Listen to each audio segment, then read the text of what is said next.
So I'm with Bill Endicott from the USA, former coach of Team USA as well, whitewater and wildwater. Congratulations, Bill, on winning your lifetime achievement. How do you feel? Well, thank you very much. I feel great. This has really been the capstone to my career.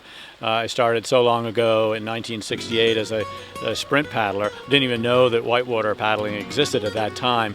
And I found out about that a year or so later, switched over to that, and coached athletes after that, after my athletic career. Picked up a sprint athlete along the way who became Olympic champion. I've been very blessed to have had many different experiences in this wonderful sport.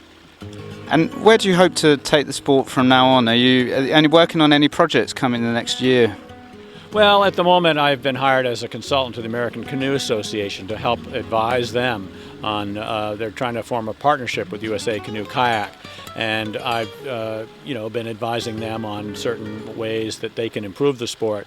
And one of them is, one of my pet projects is a program I call Racer Quest, and it's a talent identification introduction to canoe kayak event for 8 to 14-year-old kids. And we want to go around the country hosting these events to get more kids into the sport, into both slalom and sprint. And then the second part of it is coach education. We don't have very many coaches of slalom and sprint in the United States. So I've got a manual that I've written for people to teach them how to coach elementary slalom and sprint. So those are the things I'm working on right now. So how did you make the transition from politics into coaching the USA team and bringing that expertise into the field of paddle sports? Well, politics readies you for a public service type role. And coaching is really, at least for me, that's what it is. And I found that as an athlete, you have to be pretty selfish. You have to be constantly thinking about yourself and how to maximize advantage.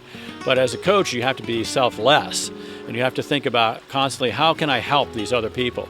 Well, as a good public servant in politics, I think you have to do the same thing. You have to look at what are your constituents' needs and how can you help them. So I actually felt that the two went hand in glove. And finally then, you've had an extensive career spanning 40 years. Are there any moments in that you'd like to highlight to the audience that were particularly special to you? Well, I guess most people think that winning the Olympics is the most special thing. And obviously, for the public, it is, because they know about that.